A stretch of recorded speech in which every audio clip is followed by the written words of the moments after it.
Halo semuanya, jadi di podcast kali ini kita bakal kepoin tentang organisasi yang ada di dalam Akarsana Cafe dan Eatery. Jadi dengan aku Amalia Ramadhani Santoso dengan NIM akhir 248 dan ada teman aku. Aku Indra Dilaksono dengan NIM akhir 2118.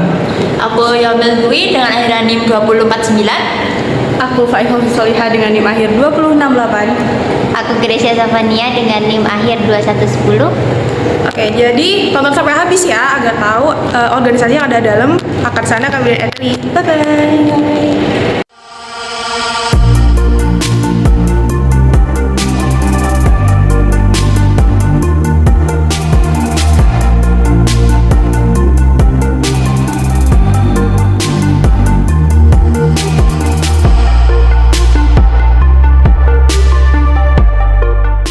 Oke guys, jadi di podcast kali ini kita tuh bakal kepo-kepo tentang keorganisasian yang ada di Akarsana Coffee and Eatery itu sendiri. Jadi di sini kita lagi bersama owner dari Akarsana. Boleh kenalan dulu?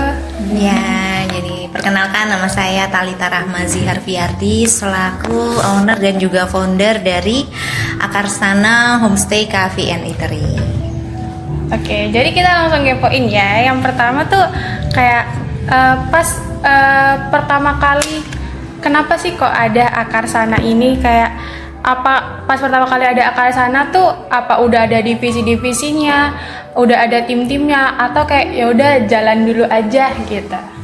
Jadi singkat cerita tentang awal terbentuknya Akarsana Homestay Cafe and Eatery itu adalah berawal dari kita punya sebuah tempat atau sebuah space yang awalnya ini adalah rumah tinggal, dan sayang sekali gitu kalau tidak kita fungsikan tempat sebesar ini hanya ditinggali oleh satu keluarga gitu.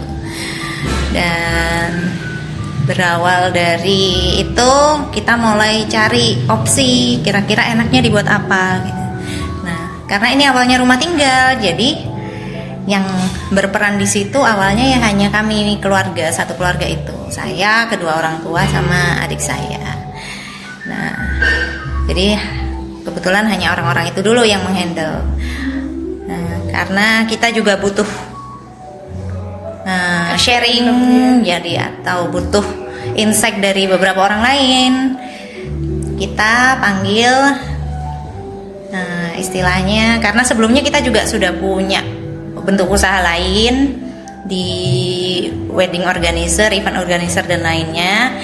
Nah, daripada cari orang baru, kita panggil dari beberapa tim itu tadi untuk istilahnya rembukan atau sharing preparationnya bagaimana dan lain sebagainya. Jadi dari itu tadi. Nah, dari beberapa orang tadi, jadi kita nggak pakai orang baru dulu, kita pakai orang-orang yang sudah kita punya. Selain lebih mudah tektokannya atau lebih mudah mengaturnya, juga kalau kita punya SDM yang sudah ada kan daripada oprek baru kayak gitu. Jadi awalnya intinya itu dulu, cuman pakai beberapa orang yang sudah ada. Dari itu kita bagi siapa yang bagian.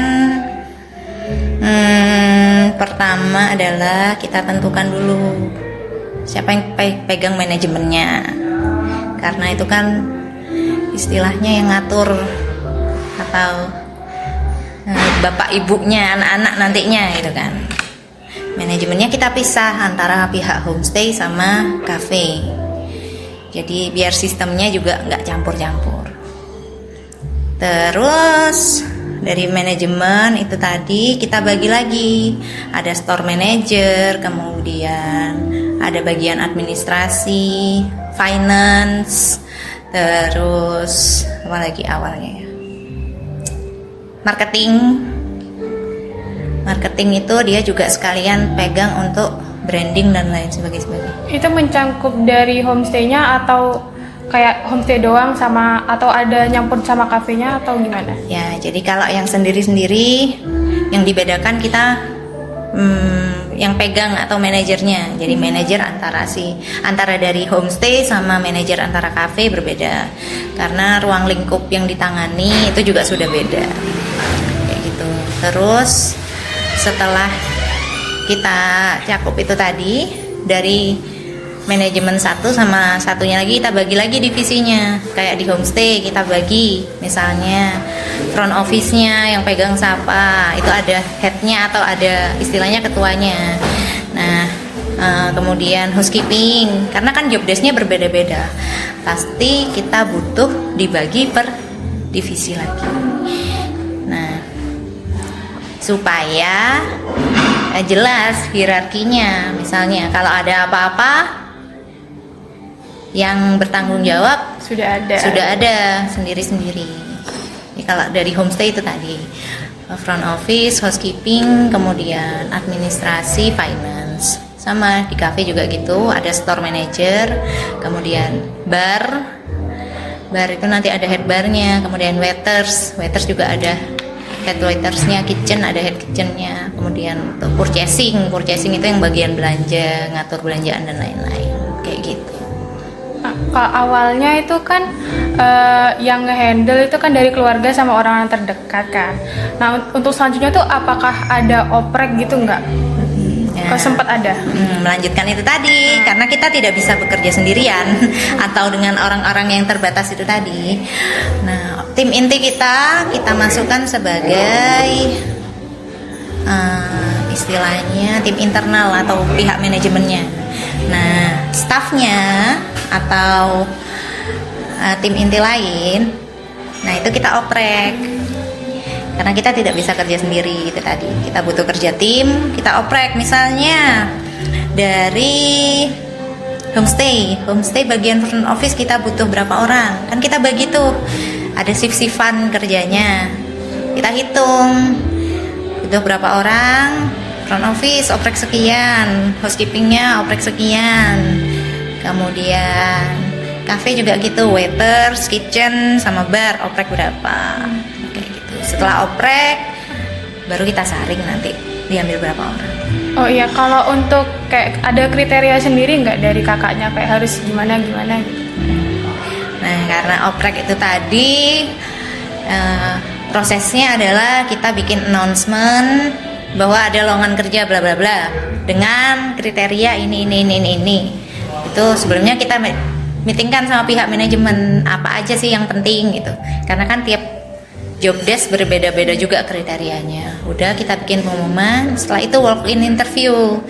Saat walk in interview, yang interview kita sudah bikin form sesuai nggak dengan kriteria yang sudah kita cari atau yang kita inginkan. Sudah. Kalau dari sekian job desk itu tadi, yang paling penting satu adalah keinginan untuk bekerja. Jadi kadang gini, kita di sini staff atau timnya itu kadang sudah berbeda generasi. Iya. Ya kan? Udah beda generasi. Dari pihak yang megang manajemen itu range usianya antara sekian-sekian, sedangkan timnya yang kita cari adalah anak-anak usia muda, kadang mereka ambil part time dan sebagainya. Nah, itu kita tekankan satu, setiap kali interview, satu kesungguhan atau keinginan kuat untuk bekerja, 2 jujur, 3 bersih dan sebagainya, kebersihan diri terutama itu, karena kita kan kerja tim. Itu sih, kalau lain-lain kita sesuai dengan job desk yang kita cari masing-masing kayak gitu. Kita kan udah dibagi banyak tim ya Kak. Nah, pasti kan butuh komunikasi yang baik juga. Nah, gimana sih di sini itu memastikan kalau komunikasinya tuh udah efektif? Apa ada budayanya sendiri di sini? Ya, apa ada briefing mingguan atau kayak dari grup WA atau gimana gitu? Gitu. Jadi sama antara homestay dan cafe karena kita bedakan. Jadi saya selaku founder atau ownernya itu bergantian. Kalau misalnya mau briefing atau evaluasi, nah kita itu ada jadwalnya. Ada, kalau hanya sekedar briefing kita butuhkan hanya di waktu-waktu tertentu saja. Kalau misalnya ada menu baru atau ada instruksi baru, ada SOP yang perlu dibicarakan ulang atau ada kesepakatan baru, lah itu baru kita lakukan briefing. Tapi kalau evaluasi itu paling lama kita evaluasi 2 minggu sekali, itu paling lama. Nah, evaluasinya kita sistemnya kayak sharing aja, sharing biasa. Jadi awal kita evaluasi per divisi dulu. Jadi yang evaluasi adalah manajer, store manager homestay sama store manager cafe. Udah jalan lah jadwalnya sendiri-sendiri. Dan itu nggak harus saklek tiap jadwalnya tiap ini enggak. Kadang sharing aja, dipanggil, waiters ada keluhan apa kayak gitu, ada komplain apa atau ada yang mau diceritain. Kadang kan juga kita antar tim kerja, kayak misalnya ada miskom dan lain sebagainya. Nah, itu kita cari tahu dulu internal. Nah, setelah masing-masing pihak store manager atau manajer homestay sama cafe udah menampung semua, baru diobrolkan atau di-sharingkan dengan saya. Oh gini, kita cari solusinya bareng-bareng, baru evaluasi besar kayak gitu. Oh, evaluasi besar itu yang 2 minggu sekali itu? 2 minggu sampai sebulan sekali. Berarti ini di dalam divisinya itu sendiri arahnya itu kayak gak yang terlalu formal gitu ya, maksudnya kayak keluargaan banget, kan tadi bilangnya kayak sharing aja kayak gitu. Ya itu tadi ya. Karena kita di sini saya pengen menciptakan lingkungan kerja yang punya bonding kuat. Jadi nggak ada kesannya kayak, ya pasti batasan ada ya, batasan ada supaya tetap mengutamakan attitude, etika, unggah-ungguh dan lain sebagainya. Tapi saya ingin menciptakan bonding bahwa kita di sini tuh satu keluarga gitu sama. Jadi nggak pengen terlalu formal seperti antara atasan sama bawahan. Sama itu juga yang ditekankan pihak manajemen bahwa ke teman-teman atau ke tim kami. Jadi kalau mau cerita atau mau sharing ada sesuatu langsung disampaikan saja saat evaluasi. Nggak yang ini dipanggil secara formal gitu. Ya mungkin kalau ada kesalahan dan ini tertentu ya, tapi kalau sistem evaluasinya kita lebih ke sharing per divisi dulu, tanyain ada apa, baru kalau misalnya ini kita evaluasi besar, itu pun sebulan 2 minggu atau sampai sebulan sekali. Oke, tadi kan udah dibahas juga tentang organisasinya gimana. Sekarang lebih mau nanya ke bagian sumber daya atau bahan-bahannya. Nah, itu kakaknya tuh punya kayak apa sih langganan. Nah, kayak punya tempat langganan buat membeli bahan-bahan buat di sini atau enggak. Terus kalau seandainya di tempatnya itu ada masalah atau kekurangan atau enggak, bahan-bahan yang dibutuhin nggak ada, Stoknya lagi habis nah, gitu. Atau kelangkaan tangan gimana? itu gimana nih solusinya? Sejauh kita berjalan sekitar 8 bulanan mungkin ya, itu jadi dari awal sebelum opening kita sudah cari berbagai data supplier itu tadi. Nah, jadi kita cari berbagai data supplier. Misalnya kalau dari sini cafe bahan makanan, kita cari supplier sayur, supplier ayam, supplier daging, supplier frozen food.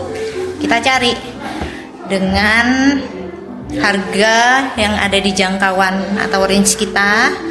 Nah, kita cari tuh. Nah, awal kita trial dulu. Kayak apa sih bahan-bahannya gitu kan. Nah, kalau oke, baru ya wes pakai yang ini. Nah, dari data supplier itu kan kita sudah pegang kontak personnya. Jadi kita enak kalau mau order via pesan aja, via WhatsApp, via telepon, sudah kita list. Ya, jadi kita di sini sistemnya Ada belanja yang belinya setiap hari, ada belanja yang seminggu sekali atau beberapa hari sekali. Jadi kayak bahan segar seperti sayur, daging ayam fresh setiap hari. Terus kalau bahan kering itu kita belanjanya sekitar 4 sampai seminggu sekali. Itu kita udah list malamnya, pihak purchasing cek stok yang ada di storage. Nah, misalnya tepung terigu sekian, tepung terigu, kemudian susu sekian. Nah, dari list stok itu tadi kita bisa punya planning kita mau order berapa, tinggal WA aja. Kalau misalnya dari supplier tidak bisa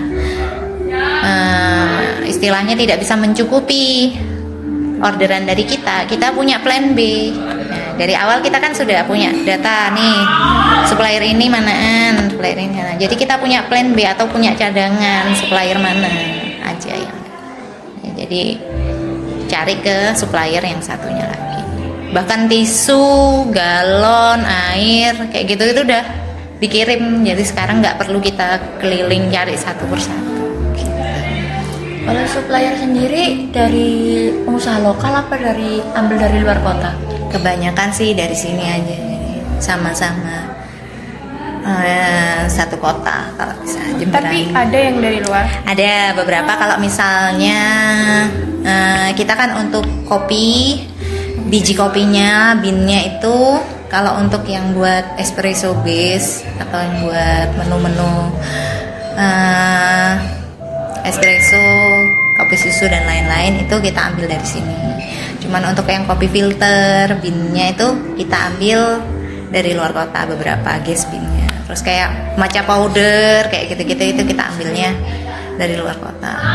Nah, kalau sudah kita yang ambilnya dari luar kota, itu kita punya estimasi, oh barang ini kira-kira habis dalam jangka waktu berapa lama kayak gitu.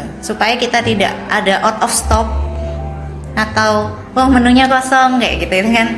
Menghindari itu kita order dulu sebelumnya, kita kasih estimasi sampainya atau ini seminggu gitu. Itu kita menghindari nggak ada stoknya, itu kita udah order dulu. Maaf Salfok, kalau yang ini kayaknya bunganya asli.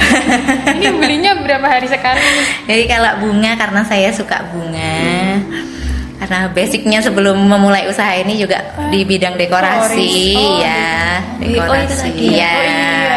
Jadi dekorasi wedding, engagement, kadang setting table buat dinner, jadi kayak gitu-gitu seneng karena seneng bunga. Jadi bunga ini asalkan airnya diganti setiap hari, terus ujung bunganya digunting, itu bisa bertahan 4 sampai 5 hari ya. Ini lokal juga? Iya. Jadi ordernya kira-kira seminggu order 2 ikat gede gitu. Yang diganti yang diganti tiap hari airnya. Airnya sama gelasnya dibersihkan. Ujungnya ini digunting dikit, setelah itu dimasukkan lagi. Gitu. Ya, selanjutnya kan selain kris sebagai metode pembayaran, teknologi apa lagi yang digunakan untuk mengembangkan bisnis ini juga, Kak? Kalau sementara ini kita kalau untuk transaksi pembayaran hanya menerima tunai, transfer bank sama QRIS tadi, kris. Sebetulnya ada pengen nambahin pakai edisi, mesin edisi dan sebagainya. Cuman kita meminimalisir trouble dan lain-lain karena yang masih awam dipakai hanya itu. Sementara pakai itu. Terus kalau untuk via order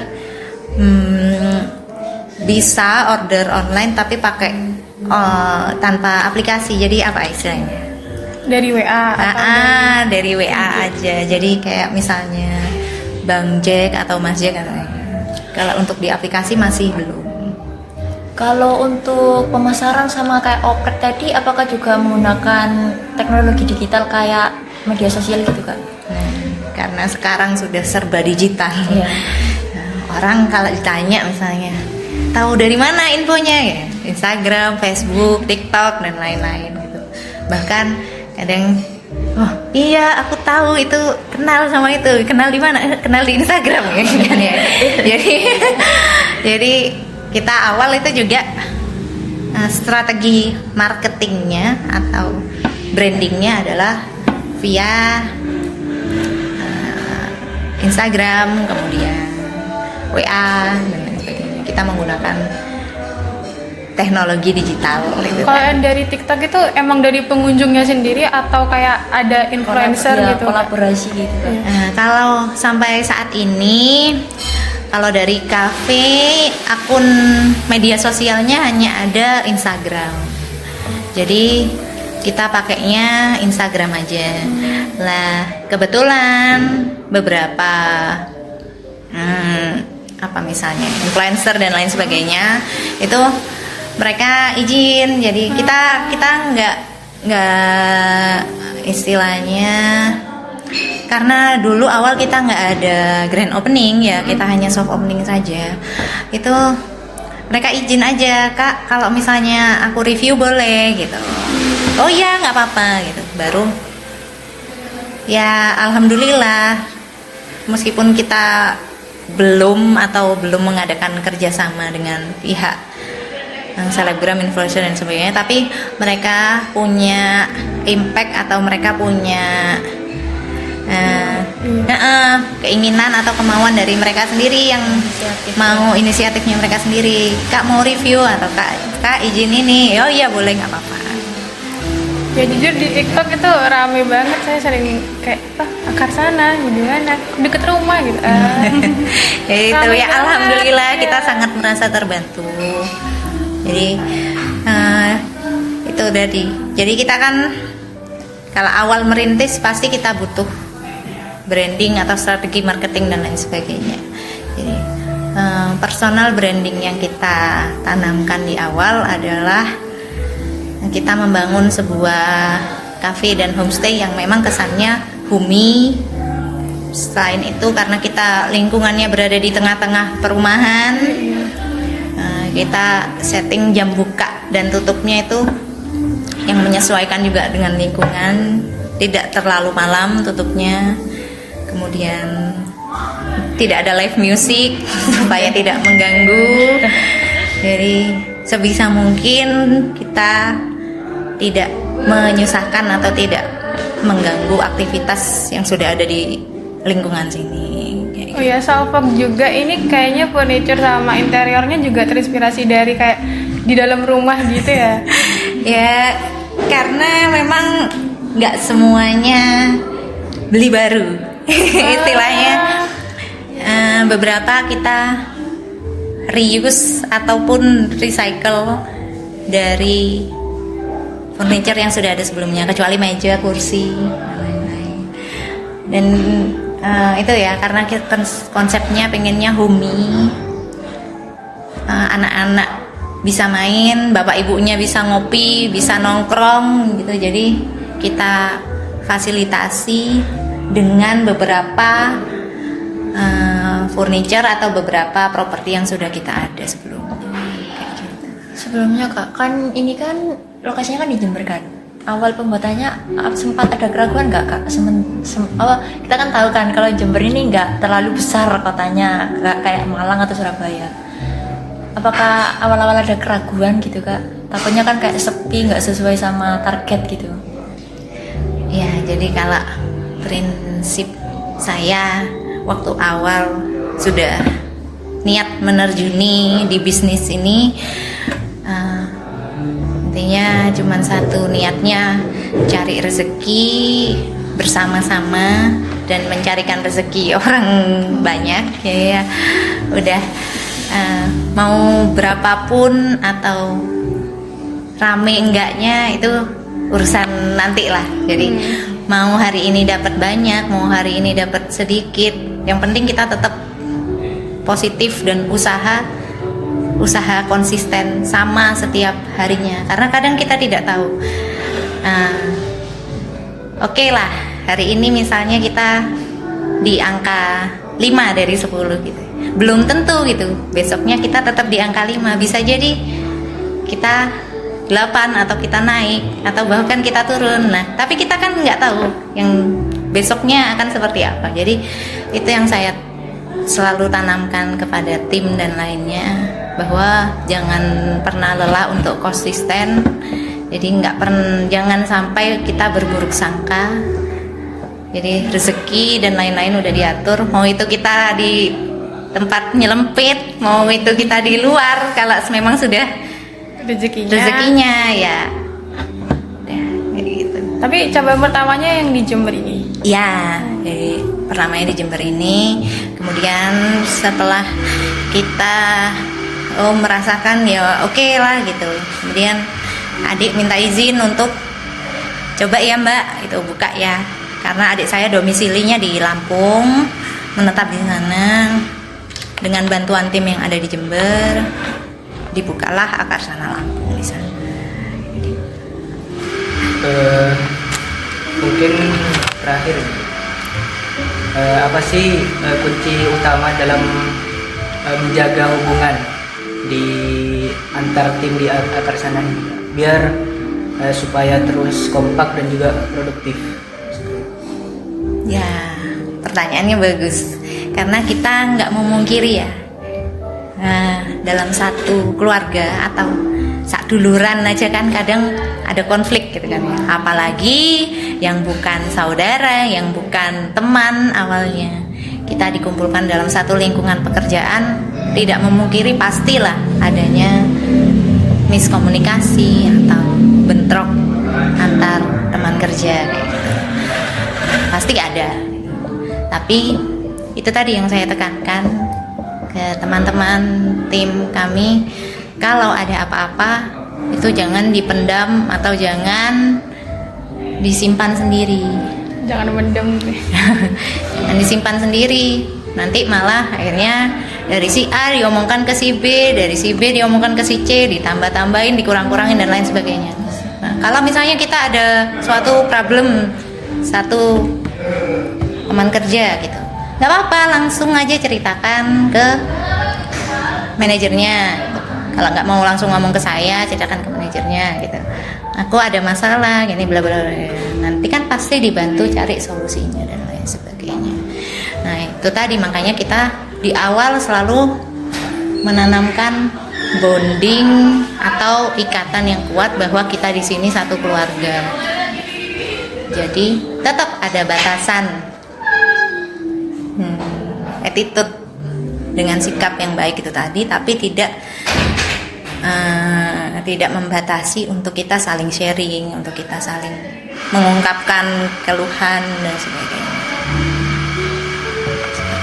Sama satu lagi, kita kadang kan capek kerja terus kayak gitu ya, kita adakan misalnya satu hari libur gitu, itu kita outing kemana bareng-bareng, outbound atau Outingnya dalam Jember sendiri atau luar Jember? sementara ini masih Jember aja sendiri. Jadi kita kita kumpul bareng, lupakan dulu kerjanya di satu hari itu, setelah itu fokus lagi. Kemudian ada juga teman-teman tim itu di sini ada after shift, jadi mereka kalau setelah shift itu kadang nongkrong bareng di mana, ya itu tadi supaya membangun bonding. Kemudian mau jogging atau janjian jogging bareng. Kalau jam kerjanya sendiri di sini tuh berapa jam, Pak? Di sini ada 2 shift. Pagi itu jam 8 sampai jam setengah 4, jam 4 sore. Kemudian yang shift kedua jam 2 sampai jam 10 malam. Nah, itu dari jam 2 sampai jam 4 sore itu kan ada jatah waktu 2 jam untuk operan. Jadi ketemunya antara yang dari shift pagi sama yang shift sore. Lah itu juga kan akan meningkatkan bondingnya. Kadang kan kalau salipan mereka jarang ketemunya ya. Jadi kalau di sini ada 2 jam jeda waktu untuk saling kumpul bareng. Nah, kadang di sela-sela waktu itu juga kita manfaatkan untuk briefing dan lain sebagainya. Oke, makasih ya Kak udah berkenan kita kepoin Kak, dan semoga bermanfaat buat yang nonton. Terima kasih. Terima kasih. Terima kasih Kak. Sama-sama.